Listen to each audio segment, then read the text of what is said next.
never slow up, no I don't take shit, I got no love for the fakeness. If you wanna play tough, እያንዳንዱ እርምጃ፣ እያንዳንዱ የአኗኗር መንገድ፣ እያንዳንዱ ሀብት ስኬትን ጮክ ብለው ይመሰክራሉ። በግል ፍላጎት ዲዛይን ከተደረጉ የግል ጀቶች እስከ ተንጣለለ ቤት በላይ ወጪ ከሚያወጡ ሰዓቶች ድረስ የእሱ ዓለም ከሀብትም በላይ ተጽዕኖና ቅንጡነትን ወደ ተለየ ደረጃ ያደርሰዋል። ይሄ የገንዘብ ታሪክ ብቻ አይደለም፣ ከእያንዳንዱ የቦክስ ሪንግ ጀርባ ያለ እውነታም ጭምር እንጂ። Besides being one of the best boxers in the world, Floyd Mayweather is a powerful man who has made a great fortune throughout his career.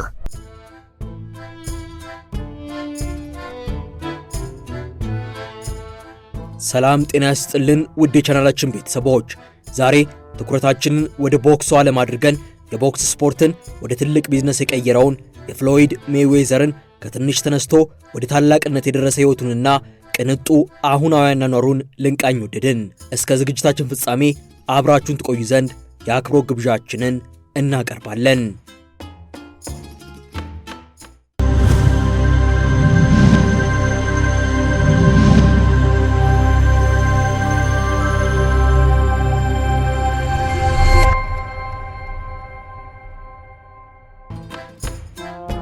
ፍሎይድ ሜይዌዘር በየካቲት 24 1977 በዩናይትድ ስቴትስ ኦፍ አሜሪካ ሚቺጋን ሁለተኛዋ ትልቅ ከተማ ግራንድ ራፒድስ የተወለደ ሲሆን ከተማዋ ባላት ጠንካራ የማኒፋክቸሪንግ ኢንዱስትሪ ትታወቃለች። በርከት ባለው የፈርኒቸር ተኮር ውጤቶችም የፈርኒቸር ከተማ እስከ መባል እንደደረሰች መረጃዎች ይጠቁማሉ። ሜይዌዘር ምንም እንኳን በቦክስ ስፖርት ከሚገኙ ቤተሰቦች ይገኝ እንጂ በድህነት ውስጥ ማለፍ ግድ ብሎታል። እናቱ እንደ ሄሮይን ባሉ እጾች ሱስ የተያዘች ሲሆን ከትምህርት ቤት ወደ ቤት ሲመጣም የሄሮይን መርፌዎች ቤቱ የውጨኛው ክፍል ላይ ተጥለው መመልከቱ የተለመደ ነበር። በኤድስ የተነሳ ሕይወቷ ያለፈ አንዲት አክስትም እንዲሁ ነበረችው። እሷም ልክ እንደ እናቱ የዚህ ሱስ ተጠቂ ነበረች። ሜይዌዘር የልጅነት ሕይወቱን መለስ ብሎ ሲያስታውስም ሰዎች በምን አይነት ሁኔታ ውስጥ እንዳለፍኩ አይረዱም ይላል። ከአባቱ ጋር ስለነበረው ግንኙነት ሲያብራራም ልክ እንደ ሌሎች አባቶች ከልጆቻቸው ጋር እንደሚያደርጉት ፓርክ አሊያ ሲኒማ ወይም ደግሞ አይስክሬም መሸጫዎች ሲወስደኝ አላስታውስም፣ ወደ ጂም ይወስደኝና የቦክስ ስፖርት ላይ እንድሰራ ያደርጋል ይላል።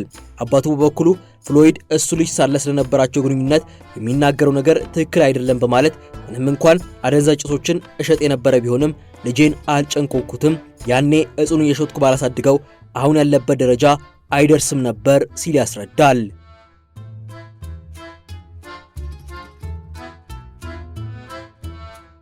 እኔ ራሴን በራሴን ያሳደግኩት የሚለው ሜይዌዘር መጀመሪያ የቦክስ ህይወቱ እንዲገፋበት የመከረችው አያቱም እሱን ለማሳደግ የቻለችው እንደጣረች ከመናገር ወደ ኋላ አይልም። ከአያቱ ጋር ሲጋጭ ደግሞ እናቱ ጋር እየሄደ ይኖር እንደነበርና በአጠቃላይ በልጅነት ህይወቱ ከፍታና ዝቅታ መፈራረቃቸውን ይጠቅሳል። አባቱ እስር ቤት መግባቱን ተከትሎ እናቱን ለመርዳት ትምህርቱን ማቋረጥ ነበረበት። እናቴን እኔ መርዳት እንዳለብኝ አውቀዋለሁ። በዛውን ወቅት ትምህርት ያናል አስፈላጊ ያለመሆኑም ተገንዝቤያለሁ። ገንዘብ ለማግኘትም የቦክስ ስፖርት ላይ ትኩረት አደረግኩ ይላል ሜይዌዘር። ሜይዌዘር በአማተር ደረጃ በነበረው የቦክስ ህይወት 84 ውድድሮችን አሸንፎ 8 ብቻ በመሸነፍ ሪኮርድ የያዘ ሲሆን በ1993 የናሽናል ጎልደን ግላቭ ሻምፒዮንሺፕን አሸንፏል። በወቅቱ ከሌሎች ቦክሰኞች አንጻር የነበረበት ጠባሳ ጥቂት በመሆኑም ፕሪቲ ቦይ የሚል ቅጽል ስም እስኪወጣለት ደርሶ ነበር። ከአባቱና ከአጎቱ ጋር የተማረው የመከላከል ቴክኒክም ለዚህ ጉዞ ረድቶታል። 3 ተከታታይ የናሽናል ጎልደን ግላቭ ሻምፒዮንሺፕን በማሸነፍም ታሪክ መጻፉ አይዘነጋም።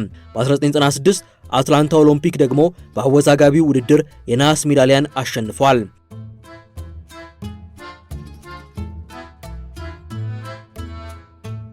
በጥቅምት 1996 19 ዓመቱ ላይም ሳለ ፕሮፌሽናል ቦክሰኛ በመሆን በፍጥነቱ መከላከሉና በልክነቱ የቦክሱ ዓለም ሰዎችን ማነጋገር ጀመረ።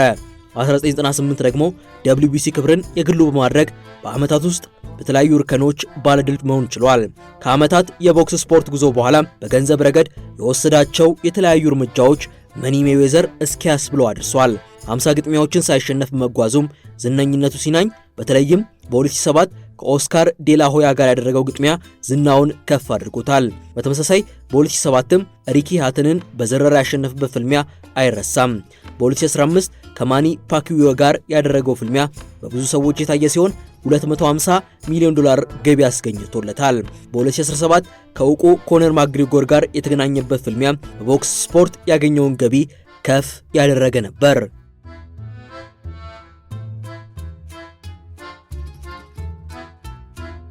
ፍሎይድ ብዙዎችን ያነቃቃበትን አንድ ንግግሩንም ልንጋብዛችሁ ወደድን። አንዳንዶች መነሳሻ ያለበት ክፍያ ነው ይላሉ። ለአንዳንዶች ደግሞ መነሳሻ ታላቅ ክብር ነው። ለኔ መነሳሻዬ ገንዘብ ነው። ምክንያቱም ገንዘብ እናቴን አሳርፎልኛል፣ አባቴን በምቹ ሁኔታ አስቀምጦታል፣ ልጆቼን የተሻለ ቦታ አድርጎልኛል። የመጣውበት ህይወት አስቸጋሪ ነው፣ ከአስቸጋሪ አካባቢም ጭምር። ሐሳባችሁ ትንሽ ከሆነ ትናንሽ ነገሮች ይፈጠራሉ። ሁሌ ትልቅ ህልም አልማለሁ፣ ሁሌም አምናለሁ፣ በቡድኔ እተማመናለሁ፣ በእነዚህ ተፋላሚዎች አምናለሁ።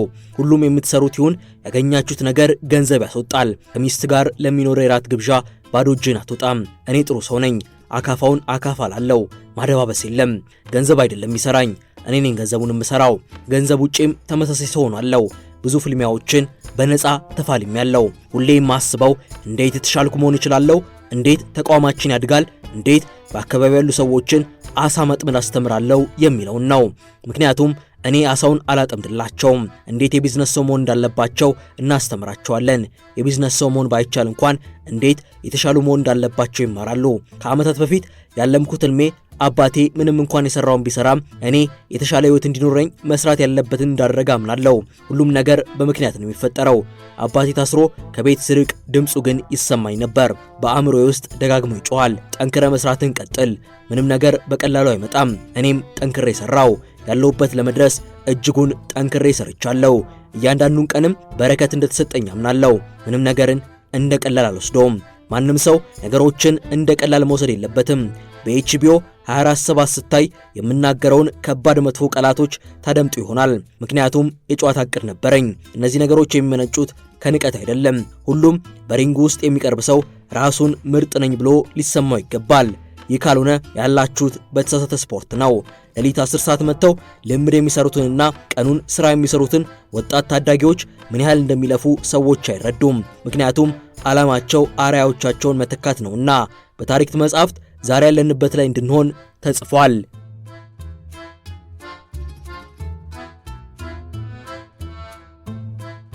እኔም በአእምሮ ያለውን እንዳወራና ማለት የምፈልገውን ከልቤ እንድናገር እንዲሁ ሁሌ ቤት ስገባ እያንዳንዱን ሻምፒዮኖች እመለከታለሁ። ላሪ ሆምስ፣ ሹገር ሬይ፣ ሊዮናርድ ማርቪን፣ ሃግለር፣ ማይክ ታይሰን፣ ሮቤርቶ ዱራን፣ ኤዲ ሙስጠፋ መሐመድ እያልኩ ብዙ መጥራት እችላለሁ። አንድ የሆነ ተፋላሚን ብቻ አይደለም አርአያ ያደረኩት። አንዳንድ ቀናቶች እንደ ሊዮናርድ መፋለም ፈልጋለሁ፣ አንዳንድ ቀናት ደግሞ እንደ ሃግለር። ግን ደግሞ አሸናፊነት መለያይ እንዲሆንም እሻ ነበር። እንደ ቶሚ ሄራንስ አይነት ስታይል ቢኖረኝም ብዬ አውቃለሁ። እንደ ማይክ ታይሰን ገዳይ በሆንም እላለሁ። ቻቬዝንም ዱራንም እንዲሁ የማይበት መንገድ አለ። ከእያንዳንዱ የቦክስ ሻምፒዮኖቹም የተለያየ ጠንካራ ጎናቸውን ስጃለሁ። የቦክስ ስፖርት ውስጥ ገብቼ ተጽዕኖ መፍጠር ብችልም ብዙ ገንዘብ መቀበል አሊያ ቤልት መሸለም የስኬታማነት መለኪያ አይደለም። ምክንያቱም ብዙ ጊዜ በነፃ ሰርቻለሁ። ተፋላሚ ብቻ ሳይሆን በወቅቱ ቢዝነስን መማርን ፈልጌ ነበር። ምክንያቱም የራሴ ቢዝነስ እንዲኖረኝና የተረጋጉ መሰረት ያላቸው ተፋላሚዎችን ማፍራት ዓላማዬ ስለሆነ ያገኘነውን መልሰን ለማህበረሰቡ እንሰጣለን። ያንን ሚዲያ ላይ ማውጣት አልፈልግም። ፈጣሪ ካየው ይበቃል። ለሁሉም ቦክሰኞች ነግራቸው የሚፈልገው ነገር ቢኖር ሁላችሁም ለኔ ሻምፒዮን ናችሁ። ሻምፒዮንነት በቤልት አይለካም። ለኔ ሻምፒዮን ማለት ለሙያው የሚገባው መስዋዕትነት የከፈለ ሰው ነው። እኔ ህይወቴን ትቼ ለቦክስ ስፖርት ቅድሚያ ሰጥቼ ኖሬያለሁ። ፊት ለፊት የቆምኩት እኔ ላይ ትኩረት ከማድረግ ይልቅ ምንም ነገር ትኩረቴን አይወስደውም። ይሄን ለብዙ ዓመታት ብየዋለሁ። ደጋፊዎች ሊፋለሙላ አይችሉም። አንድ የማውቀው ነገር መፋለም እንደምችል ነው።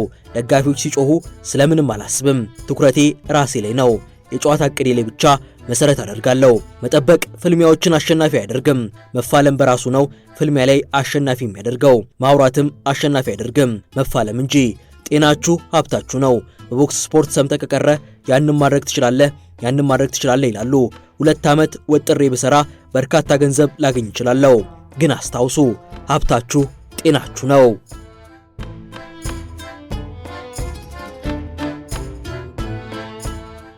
አባቴ በህይወቴ ውስጥ ባይኖር ኖሮ አንዳንድ ስህተቶችን እሰራ ነበር። እንደ አባት ብቻ ሳይሆን ከባድ አሰልጣኝ ነው።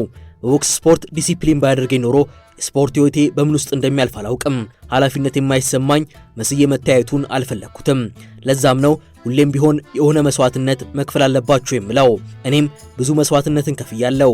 የማማው ጫፍ ላይ ለመድረስ መስዋዕትነት ግድ ይላል። እኔም ያንኑ ነው ያደረኩት። የ10 ሚሊዮን ዶላር ተፋላሚ ለመሆን አለምኩ። በማይክ ታይሰን ውስጥ ራሴን አየው። ቦክስ ከምሰራበት ቦታ ፊት ለፊት ቤንትሌ ቆሞ አየው። ለራሴም አንድ ቀን እዚህ ደርሳለሁ ስል ቃል ገባው። ምን እንደሚያስፈልግም አውቃለሁ። ዛሬ ድረስ ሌሊት እየተነሳው እንጨት መፍለጤን አላቆምኩም። ምክንያቱም አንድ ቀን ቦክስ ላቆም እችላለሁ። የአሸናፊነት ስሜቴ ግን ሊቀዘቅዝ አይገባም ሲል የተነጋገረው ንግግሩን በርካቶች የወደዱለትና የተመለከቱት ሆኖ አልፏል። አንዳንዶችም ለመነሳሻነት ምክንያት ሆኗል ይላሉ።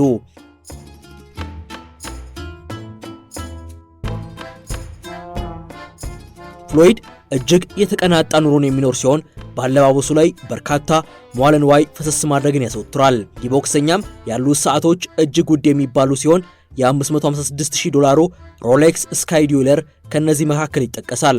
18 ካራት ነጭ ወርቅን ያካተተ ዳይመንድም ካሉት ጌጣጌጦች መሃል ነው። ከመኪናዎቹ ደግሞ መርሴዲስ፣ ላምቦርጊኒ፣ ቤንትሌይ፣ ማክላረን፣ ፌራሪ፣ ሮልስ ሮይስ ይጠቀሳሉ። አንዳንድ የውስጥ ምንጮች እንደሚገልጹትም ፍሎይድ ከአንድ የመኪና ሻጭ ድርጅት ብቻ ከ100 በላይ መኪኖችን የገዛ ሲሆን ሁሌም ክፍያዎቹን በካሽ ፈጽሞ መውሰዱ ደግሞ የሀብቱ መጠን ከፍተኛ መሆኑ ይነግረናል። ቤትን በተመለከተ በ2017 በያማዊ ውሃ ዳርቻ ላይ የተንጣለለ ቤት የግሉ ማድረግ ችሎ ነበር። በ2020 ይህን ይዞታውን ከ$6 ሚሊዮን በላይ ሽጦታል። ግለሰቡ ይህንን ንብረት የገዛው ግን በ2017 ከሱም በበለጠ በ$7 ሚሊዮን ዋጋ እንደነበር ምንጮች ያትታሉ። አሁንም ቢሆን ፍሎይድ እጅግ ውብና ማራኪ ዲዛይን ያለው ቤት በዛው በማያሚ የውሃ ዳርቻ አካባቢ አለው። ፍሎይድ ቅንጦትና ምቾትን የተላበሱ ምርቶችን መጠቀም ያውቅበታልና በቤቨርሊ ሂልስም እንዲሁ ግዙፍ ቤት የግሉ ማድረግ ችሏል። ይህም ቤት ለመሸጥ ባሰበ ጊዜም በሪል ስቴት ወኪሎች በኩል የወጡ አንዳንድ ምስሎች ስለነበሩ የቤቱን ይዞታ ውስጣዊ ገጽታም ለመመልከት ተችሏል።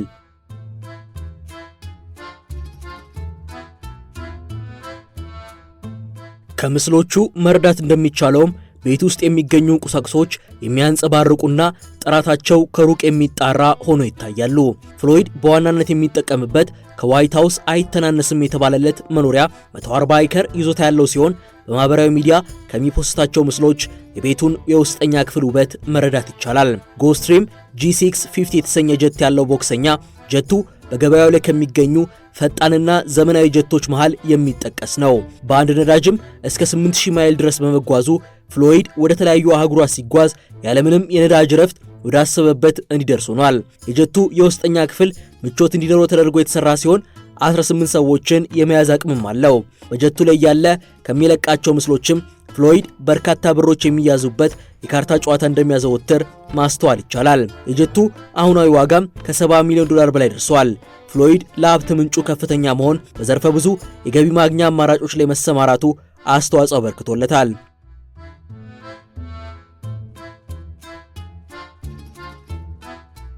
ለምሳሌ በ2007 ሜይዌዘር ፕሮዳክሽን የተሰኘ የሱንና የሌሎች ስፖርተኞችን ግጥሚያ የሚቆጣጠር የፕሮዳክሽን ካምፓኒ አቋቁሟል።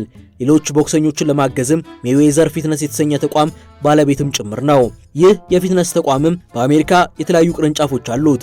መኪና ወዳዱ ሜይዌዘር TMT ሬሲንግ የተሰኘ ፕሮፌሽናል የመኪና ተወዳዳሪ ቡድን ባለቤትም ጭምር ነው። በተመሳሳይ TMT በተሰኘ ብራንድም ልብሶችና ጫማዎች እየተመረቱ ይገኛሉ። በላስ ቬጋስ የሚገኙ የምሽት ክበቦችም ባለቤት ነው።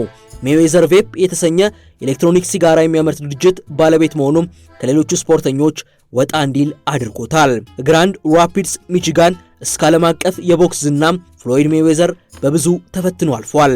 አሁን ደግሞ በቦክሱ ዓለም ብቻ ሳይሆን በቢዝነሱ ዓለምም የተዋጣለት በመሆን አጠቃላይ የሀብት መጠኑን $500 ሚሊዮን በላይ ማድረስ ችሏል።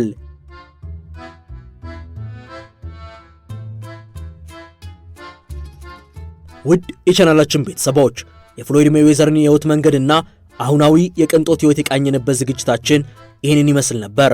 እስከ ፍጻሜው አብራችሁን ስለቆያችሁ ልባዊ ምስጋናችን በያላችሁበት ይድረስ። ለዚህ ቻናል አዲስ ከሆናችሁ በየዕለቱ የምንለቃቸው አስደናቂ ተረኮች ይደርሳችሁ ዘንዳ ሰብስክራይብ በማድረግ የደውል ምልክቷን መጫን አይዘንጉ። በያላችሁበት ሰናይ ጊዜ ተመኘን።